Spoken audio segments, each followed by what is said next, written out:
Welcome to Mrs. Neller's notes for her double block algebra class. These are the notes for section 10.4 entitled Solving Quadratic Equations in Factored Form. And what we're going to do today is we're going to start solving equations, and these are nice because they've already been factored for us, but throughout the rest of the chapter we're going to have to factor first and then solve them. So when a polynomial is in factored form, that means it's written as a product of two or more factors, and those factors are going to be either a monomial or a binomial, sometimes a trinomial, but usually a monomial and a binomial. So in this red example here, we have x, so that's going to be one term, and then we have the x minus 7. That's going to be our other term. Okay. In the green one, we have an x plus 2. That's a binomial for our first term. And then the 3x minus 5. That's a binomial for our second term. And then this blue factored equation, this has three parts to it. We've got the x plus 1 for a binomial, the x minus 3 for a binomial, and the x plus 7 as a binomial. So sometimes the factored terms, or when it's in factored form, the terms are sometimes in parentheses and sometimes they're not. So it's easy to recognize them when they're in the parentheses, but we can't forget about those little guys that might be out front. So how we're going to solve these then is we're going to set each thing that's in parentheses or the thing that's out front, that's going to be called the GCF.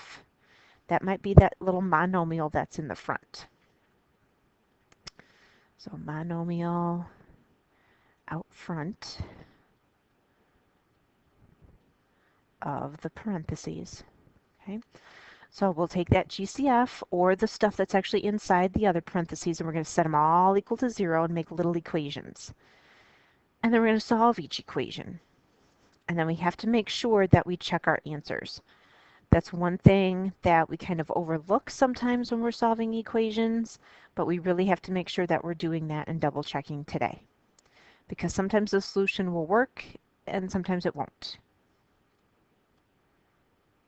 All right, so we have one example, but it's got 6 little parts to it. So in example 1 here, for part A, we have x plus 3 times x minus 6. So I have two binomials in two parentheses. I don't have any little monomial out front like a GCF.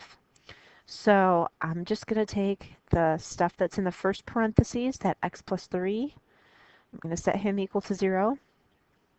And the stuff that's in the other parenthesis, the x minus 6, I'll set that equal to 0 as well. So there I have my two little equations that I have to solve now. So to solve this first equation for x, I just have to subtract the 3 over. Whoa. Okay, subtract the 3 over, and then we have x equals negative 3. And then here I'm going to add the 6 to the other side so I can solve for x. So I'll have x equals 6. Okay. Now if I was going to check my answers, what I would do is I would take this negative 3 and I would plug it in here. So I would have negative 3 plus 3 is 0. And then 0 times whatever else this number would be. If I plugged in the negative 3, it would be a negative 9. But 0 times negative 9 is 0. So that one works for my solution. And the 6, see if I plug it in here, I'll have 6 minus 6, that's 0. Here I would have 6 plus 3, that's 9. 9 times 0 is 0. So yeah, that works as my solution as well. Okay, now in part B, I still have a binomial that's in parentheses, but I also have this little monomial out front. So I can't overlook him. He's important too. So I just have to take him and set him equal to 0. And then the stuff in parentheses, I set that equal to 0, just like we did in the previous example. And then I have to solve each of them. Well, not really this first one, because that's just y equals 0. That's already solved. And then here, I would add the 8 over to the other side. So y equals 8. And there's my two answers. And again, if I substituted them back in and checked, it should give me a true statement. Okay, for part C, now this one, normally when we do this problem, we would rewrite it. We would write 2a plus 3 times 2a plus 3 equals 0 because I have this little squared here. So when I do that, I would get the 2a plus 3 and set that equal to 0. And then I'd have another 2a plus 3 that I would set equal to 0. But these are the exact same equation. So I don't really need to write it twice, and I don't really need to solve it twice. Okay? So here we could just write that one time and know that we're going to get the exact same solution for both. But this is a little two-step equation now, so I have to subtract the 3. So 2a equals negative 3. And then I have to divide by 2. So a equals negative 3 over 2. And that's okay if you get a fraction. Just remember you have to reduce it. 3 over 2 I can't reduce. I could write it as negative 1.5 or negative 1.5, but we don't need to do that. We can leave it an improper fraction. Okay, now part D actually has 3 parts to it. There's a binomial in the parentheses here and a binomial in the parentheses here, and then we also have this little 5 out front. So I'm going to set everything equal to 0, including that little 5 out front.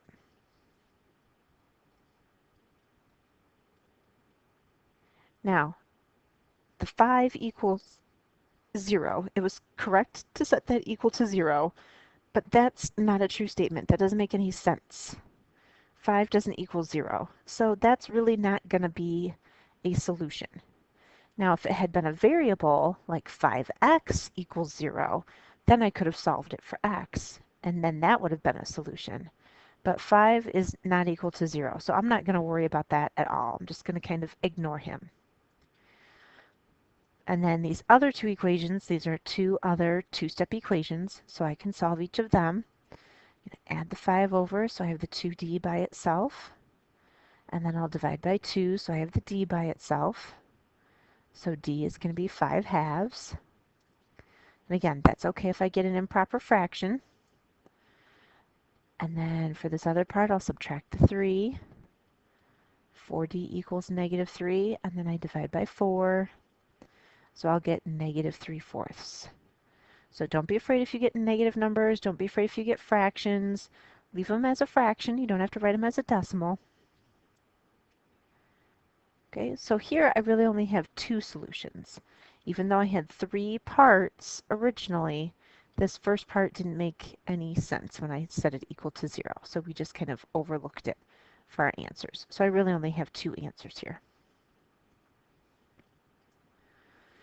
Okay, now part E, he's slightly different because now this term out in front is a variable.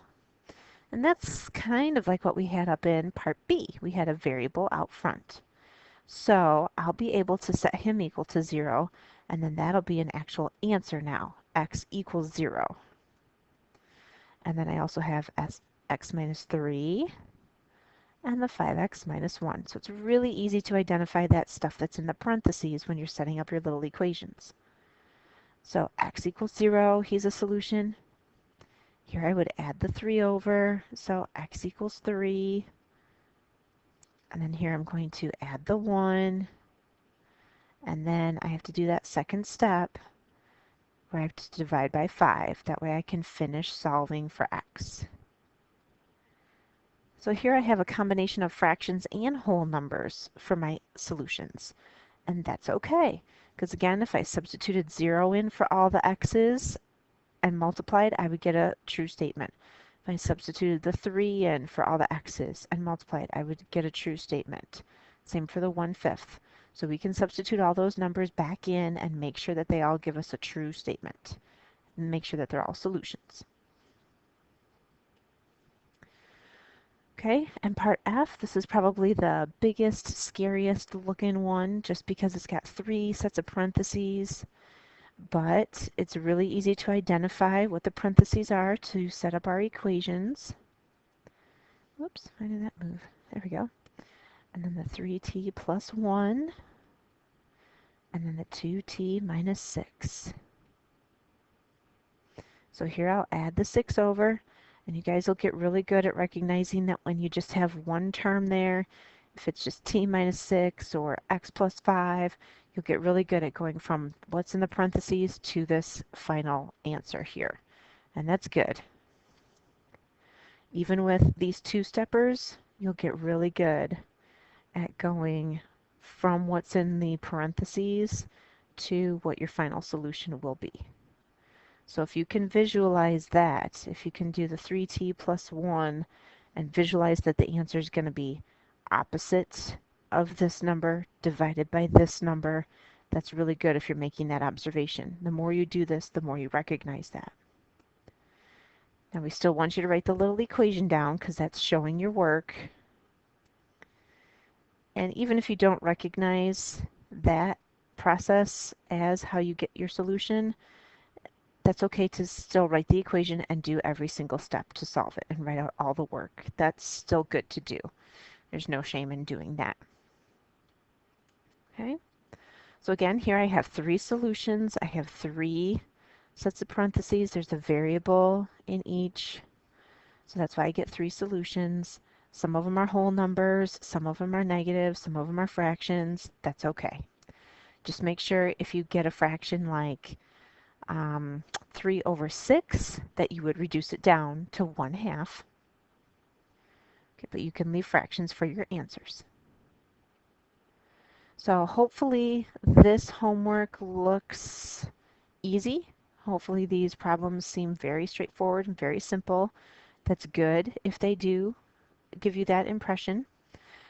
Practice these problems though. Show your work. Set up every equation. Take the stuff from the parentheses or the number or variable out front and set it all equal to 0 and solve. And in class, we're going to look over numbers 37 to 39 together, just so you know how to set those up. So we will talk about those more in class. But if you have any questions, come on in and see us before school.